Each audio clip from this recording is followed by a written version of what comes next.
Welcome to political analyse. दोस्तों, आज हम बात करने वाले हैं जो गाइडलाइंस आई है मिनिस्ट्री ऑफ होम अफेयर्स की तरफ से इस लॉकडाउन यानी लॉकडाउन 5 के बारे में।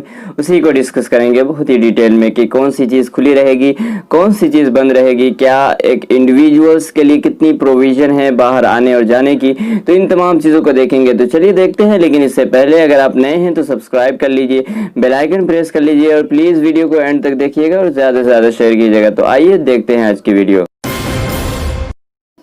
जो गाइडलाइंस इशू की गई है मिनिस्ट्री ऑफ होम अफेयर्स की तरफ से इस लॉकडाउन के हवाले से, इसके अंदर कंटेनमेंट जोन के अलावा तमाम जोन के अंदर, तमाम एरियाज़ के अंदर बहुत हद तक रिलैक्सेशन या आसानी और छूट मिलने वाली है। आपको बहुत हद तक छूट देखने को मिल सकता है।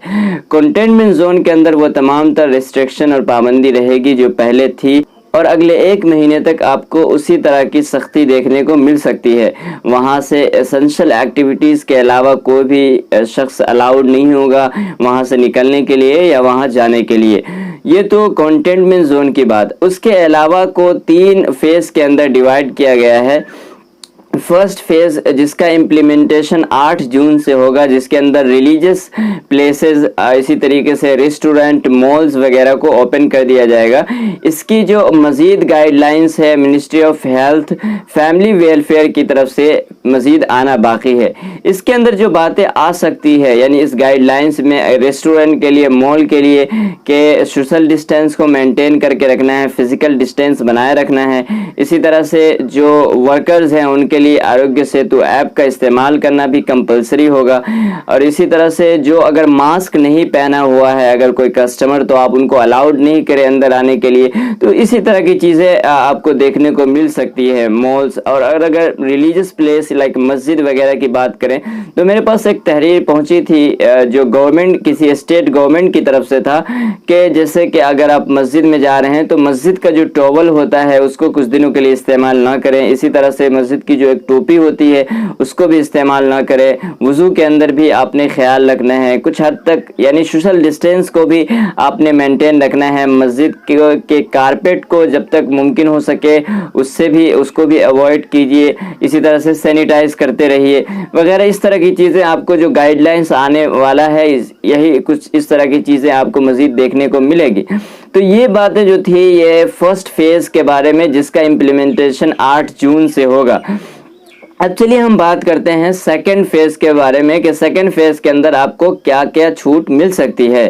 लॉकडाउन के सेकेंड फेज के अंदर educational branches like university, colleges, madrasas और कोचिंग सेंटर्स को ओपन किया जाएगा, लेकिन इसका implementation in the month of July से स्टार्ट होगा, जुलाई से होगा। और इसके अंदर बहुत हद तक जो इख्तियार दिए गए हैं वो स्टेट गवर्नमेंट को दिया गया है, यूनियन टेरिटरीज को दिया गया है कि वो डिसाइड करेगी और वो स्टेक होल्डर्स के साथ या इसी तरह से पेरेंट्स के साथ डिस्कशन करने के बाद, म्यूचुअल डिस्कशन से स्कूल या यूनिवर्सिटीज को ओपन किया जाएगा। तीसरे मरहले यानी तीसरे फेज के अंदर एयर ट्रेवल, मेट्रो रेल वगैरह को ओपन किया जाएगा। इसी तरह से सिनेमा हॉल, इन तमाम चीज़ों को ओपन किया जाएगा। लेकिन तीसरे मरहले यानी इन चीज़ों की अभी तक कोई डेट मुतय्यन नहीं की गई है। डेट को बाद में डिसाइड किया जाएगा सिचुएशन को देख करके। देखिए, कंटेनमेंट जोन के अंदर जैसा कि हमने पहले कहा कि वही रिस्ट्रिक्शन रहने वाली है जो पहले थी। इसके अंदर आपको कोई भी छूट और कोई भी नरमी नहीं मिलने वाली है। जो जिस तरह से पहले एक लॉकडाउन था उसी तरह से वहाँ भी लॉकडाउन होगा। इसके अंदर ज़्यादातर जो इख्तियारात दिए गए हैं वो लोकल अथॉरिटीज़ को दिए गए हैं। वही इस हवाले से जो कुछ भी एप्रोप्रिएट डिसीजन होगा उन्हीं के द्वारा लिया जाएगा। और इसी तरह से उनको ये भी इख्तियार है कि जो कंटेनमेंट जोन के अराउंड का जो एरिया है उसको भी, अगर उसमें भी वो रिस्ट्रिक्शन लाना चाहे तो वो ला सकती है अगर वो मुनासिब समझती है। देखिए, अब मूवमेंट को अलाउड कर दिया गया है। उसके लिए आपको किसी भी परमिशन कार्ड की ज़रूरत नहीं, खा वो इंट्रा स्टेट हो या इंट्रा स्टेट हो, अब जा सकते हैं। लेकिन यहाँ पे याद रखें कि कर्फ्यू अभी भी है जैसा कि पहले था, लेकिन कुछ आवर्स को अब रिड्यूस कर दिया गया है, कम कर दिया गया है।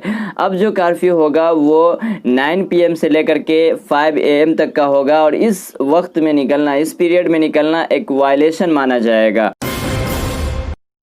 दोस्तों अगर एक इंडिविजुअल्स के पॉइंट ऑफ व्यू से देखिए, अगर आप एक इंडिविजुअली कहीं जाना चाहते हैं तो सबसे पहली बात तो आपको फेस को कवर करके रखना है, खा वो मास्क के ज़रिए हो या किसी भी और चीज़ के ज़रिए हो। ये एक कंपलसरी है जो ज़रूरी होगा हर किसी के लिए जो भी बाहर जाना चाहता है, आपका फेस कवर्ड होना चाहिए। नंबर 2, आपको फिज़िकल डिस्टेंस बना के रखना है, यानी सोशल डिस्टेंस बना के रखना है, गैदरिंग से बचनी है। स्पिटिंग बिल्कुल भी अलाउड नहीं होगी कहीं भी पब्लिक प्लेसेस पे। पान गुटखा वगैरह भी बिल्कुल अलाउड नहीं होगा पब्लिक प्लेस पे। अगर कोई इस तरह की एक्टिविटीज़ करते हुए, स्पिटिंग करते हुए बेसिकली देखा जाता है तो फाइन भी लग सकता है। इसी तरह अगर आप किसी कंपनी के अंदर, किसी रेस्टोरेंट के अंदर वर्कर्स हैं, एम्प्लॉयड हैं, तो फिर आपको आरोग्य सेतु ऐप जो गवर्नमेंट ऑफ इंडिया की तरफ से इंस्टॉल किया गया है उसको भी इंस्टॉल करना ज़रूरी होगा।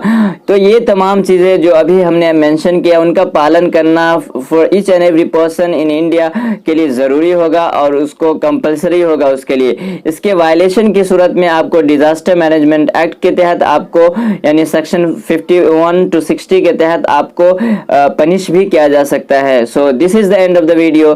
Thanks for watching and have a nice day.